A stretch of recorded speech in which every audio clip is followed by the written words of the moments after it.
Good morning, friends. Firstly, my webcam broke, my usual one, so I'll have to go through the old ones and see what works best, or get another one, I don't know. But I thought I would start making more Libyan Arabic videos about recipes and other things, as well as some art tutorial videos, eventually, since I've been promising to make those. So I've been watching a lot of Libyan Arabic recipes on YouTube. But be not afraid, I'll also link to English recipes and include a link to a glossary of terms I've made, so perhaps people can try watching the Libyan videos for the recipes.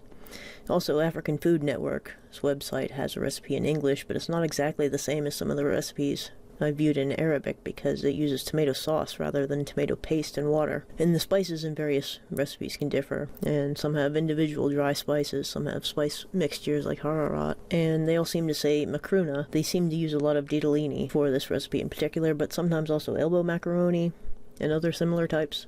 So I'll link to that, and also Batlaki Alibi, my kitchen, not my kitchen, but that's the title of the YouTube channel, and it's one I've watched a lot. Kitchen, Batlaki, my kitchen, Batlaki Alibi, my Libyan kitchen, and all Mbakbaka recipes in English seem to call for chicken, which is different, because the Libyan ones call for lamb. I haven't found many recipes in Arabic that do so. Some say you can substitute jej, which is, I guess, a shortened version of dejej. Chicken. And my guess is that the English recipes are making it more like the Italian chicken fra diavolo. But the Arabic recipes always seem to say makruna for pasta, rather than naming specific ones unless it's couscous. And unlike some Italian sauces, there's no white wine in bakbaka. I had a friend named Aziz, and he would make jokes about that. You know, it's not haram enough to drink the alcohol, you have to...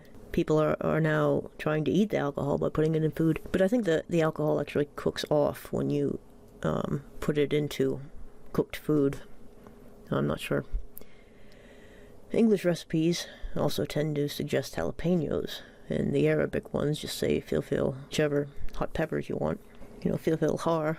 So I guess you can choose whichever, and there's a lot of hararat, turmeric, curcum. Non-Libyan recipes don't state that you should use hararat because I think that's specifically Libyan. But it's also very similar to the makruna jeria from Tunisia, which says to use harissa rather than hararat. And all of these things are like fresh and dry spices of various types, whole chilies, and most of them, like a lot of Libyan recipes, seem to start by frying onions in a pan with olive oil, and then adding tomato paste, and in this case water also, but instead of ma with a glottal stop, it's more like maya for the water, but not a huge difference there. So it becomes easier after a while to follow the recipes when you know the terms like tomatim, bajun, tomato paste, basal for the onion, and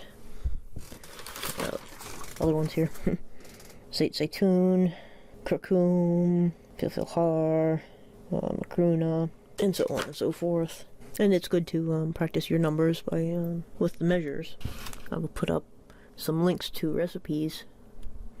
Since they're not my recipes, I'll put up some links to recipes in both English and Arabic, and in text form and in video form. Though I prefer the video form because then you can hear the spoken Arabic. And I think Mbakbaka would appeal to a lot of people, such as people who like goulash, which is Hungarian, and has a lot of paprika and things. You know, it also can have onions and pasta and meat, though it tends to have beef rather than lamb, but otherwise maybe appealing to the same people who would make that and like that. So thanks for watching, and I will try to get up a file of terms that you can search for. You know, for example, I use an online virtual keyboard to type in Arabic, and then I can, I can write in Mbakbaka on this keyboard, and then I can use it to search on YouTube for recipes in Arabic. So I'll put links to all these things as well. And thanks for watching.